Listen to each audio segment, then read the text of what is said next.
I do not own Star Trek, or any of the related characters. Star Trek is a mark owned by Paramount. This story is a work of fanfiction and is for entertainment only. I am not making profit from this story. This is a tribute. All rights of Star Trek belong to Paramount. This fanfiction takes place between the second and third movies of the Kelvinverse. Star Trek Reloaded, Chapter 2. A Dark Destiny. When the man awoke, Spock was ready. Standing in front of the bed, the old Vulcan seemed the picture of tranquility. How long did I sleep?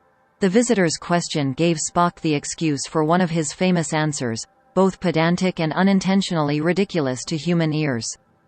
Calculating it in Earth time, you rested for 13 hours, 42 minutes and 23 seconds. More or less. A shadow of concern appeared on the man's face. It's a lot. You needed it. Now settle as you like. You have a bathroom at your disposal and, if you want, a clean tunic that should fit perfectly. And this good smell? The man sniffed the air almost theatrically. It's bacon, right? Haven't eaten for a long time? However, I took the liberty of preparing something, drawing on my knowledge of typical human tastes. The man's gaze radiated gratitude. Bacon. Believe me, sir, I haven't eaten any for centuries. Spock thought that centuries might not be a mere hyperbole. An hour later, the Vulcan sat at the table with his mysterious guest.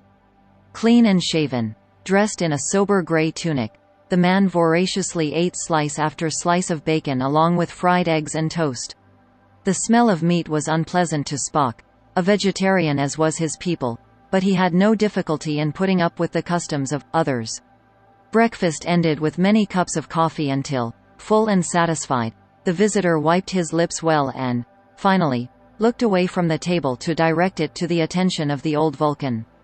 Thank you. You saved my life. You humans absolutely love these exaggerated and imaginative statements. There was a long time ago when I regularly took them literally and would have bored you by explaining how this statement is far from the truth. The man smiled and shook his head. Well, I think it's time to talk. Spock nodded imperceptibly and waited. First, my ship. I covered it with an agricultural tarpaulin. It won't arouse any curiosity.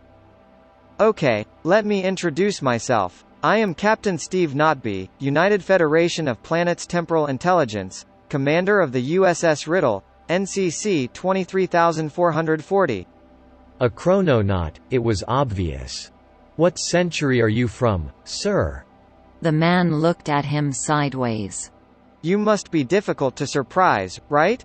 I saw many things in my life.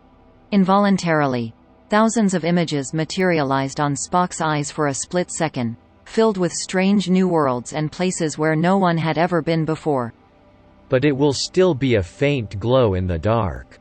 Ambassador, I acted in the 30th century, with the sole purpose of watching over the timeline, ready to correct anomalies and deviations. Spock put his hands together, as if in prayer. There have always been indications of your organization. I remember that, in my time of origin, we had direct confirmation of this above all from the reports of the Voyager, a ship returning from a long odyssey in the Delta Quadrant. The man nodded. I know what you're talking about. So, what happened? And why are you here? Mr. Spock, you have to help me.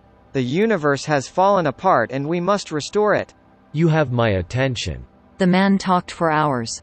His chrono patrol, made up of 3 ships, was enclosed inside an extra time bubble when a new timeline had totally dominated the other, the one they called home.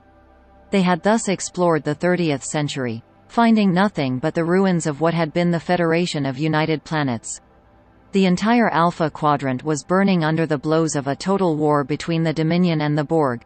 Everywhere only fear and anarchy reigned. Going back in time, they had seen the Klingon Empire defeat and humiliate the battered Federation Starfleet, before being annihilated by the Dominion.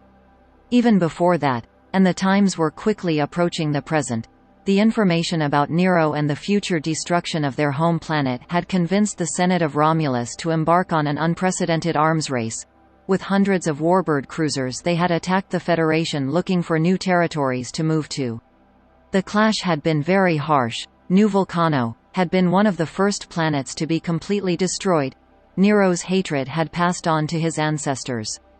Surprised, Spock found himself not feeling even a semblance of emotion at this latest news. He discovered once again that the place where he lived had no substance in his perception of it. He had immediately imagined it as temporary and momentary. The war had lasted a long time and had seen the total defeat of the Romulans, only to leave an exhausted Starfleet at the mercy of the Klingon Empire. All for a star, an anomalous and unpredictable star that I was unable to contain, despite my arrogant confidence that I could do it.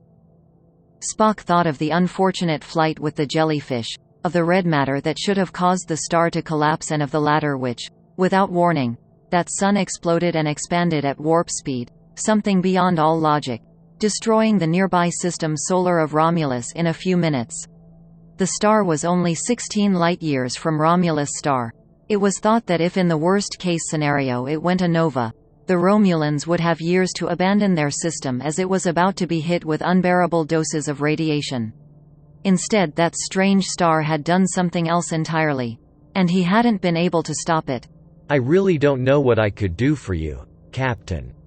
Suddenly Spock felt all the weight of his venerable age weighing down on his words.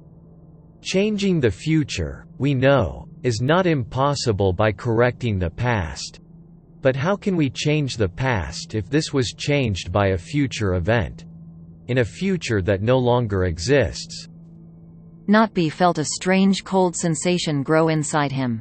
After moments of hesitation, the captain pressed Spock again. But you and I, sir, exist, despite belonging, and I underline, belonging to a timeline that has apparently evaporated into thin air.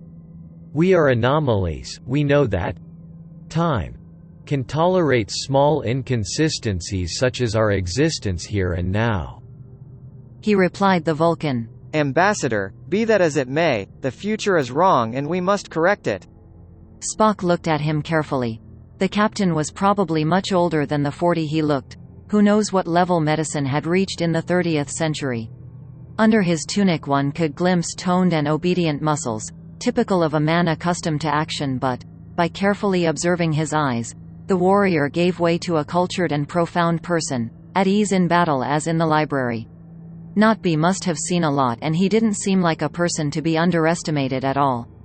I imagine that you have come looking for me with the certainty of my support in this undertaking. The Vulcan closed his eyes as he spoke.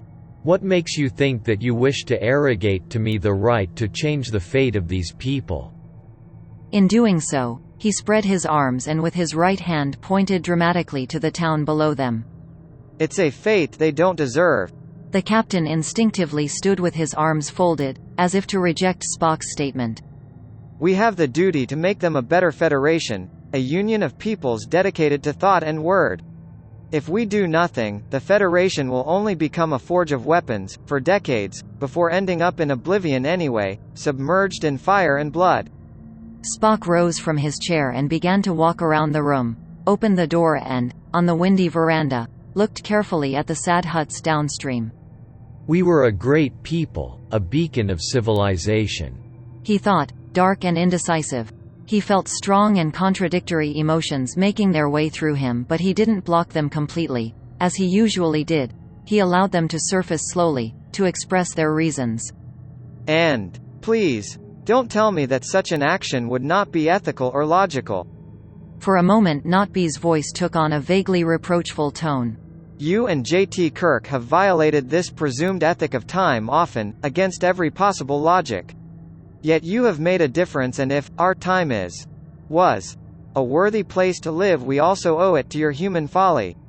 Spock whirled around. I don't see the need to insult me. Excuse me, Ambassador, I don't. The Vulcan raised a hand towards the man. Don't worry, I understood very well. The only thing I didn't understand was his course of action. Spock approached the man. As well as the fact that you mentioned 3 ships from your time patrol. Where are the others? Notby slowly lowered his head. The first idea that came to mind was to use the Guardian of Eternity, but we discovered that it no longer existed. But during this excursion we were intercepted by the Jem'Hadar, and not even our superior technology was enough. My companions' ships were destroyed by enemy fire and, since then, I have moved from time to time, avoiding any contact. I understand. Spock looked with renewed respect at that man, the last survivor of the human utopia, alone for a long time and lost in time. As for your main question, Ambassador, please use your intellect and tell me what you think. Notby slowly rose from his chair, looked around as if searching for imaginary spies, and came face to face with the Vulcan. Mr. Spock, the only possibility we have is to go back in time, before Nero's arrival. The Vulcan raised an eyebrow. I renew my maximum attention to you. We have to go into the past and make that star implode.